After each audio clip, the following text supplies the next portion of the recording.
আসসালামু আলাইকুম, সবাই কেমন আছেন? আশা করি সবাই অনেক বেশি ভালো আছেন। সো আমাদের মাঝে আজকে কিন্তু স্পেশাল একটা মানুষ আছে, যাকে আপনারা কম বেশি সোশ্যাল মিডিয়াতে দেখেন, অ্যান্ড ও কিন্তু আমার থেকে অনেক বেশি ভাইরাল।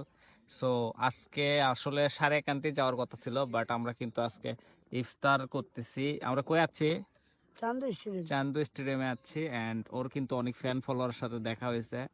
আর চান্দু স্টেডিয়ামের ওই হচ্ছে লাইট, আর এই পাশে হচ্ছে যে ঢোকার গেট। আর আজকের আমরা স্বল্প কিছু আয়োজনে ইফতারি করতেছি। আচ্ছা, এইভাবে মানে এই রমজানে ইফতারি করছো একবার? না, এই ফার্স্ট মানে প্রথম। এরকম একটা পরিবেশে এটা প্রথম। কিরকম লাগছে? ভালো লাগে। ভালো লাগতেছে।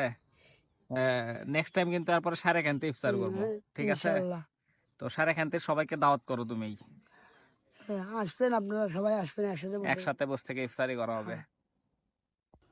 ওই দেখেন একটা কাহিনী দেখেন, আজকে কিন্তু ব্লেডটা বের করতেছে, অ্যান্ড ওর মধ্যে নিজে থেকেই কাজ করছে যে আমি একজন মুসলমান। তো আজকে যেহেতু আমাদের সাথে আছে, তো কিন্তু নিজে থেকে ওই ব্লেডটা মুখের মধ্যে থেকে বের করলো। তো এই জিনিসটা আসলে কি রকম লাগলো অবশ্যই জানাবেন, যে ও কিন্তু আস্তে আস্তে দিন দিন মানে একটু মানে সাধারণ মানুষের মধ্যে আসার চেষ্টা করছে। তো যাই হোক ব্লেড, তুমি আমি চাই যে তুমি আরো নর্মাল হও, স্বাভাবিক হও। তুমি জীবনে কোনো একটা কাজ কাম করবা, কিছু করবা, দোয়া বিয়ে রাখবেন, শাদী করবা, ঠিক আছে? ইনশাল্লাহ। পারবা তুমি, ইনশাল্লাহ। আমি আমি জানি তুমি পারবা।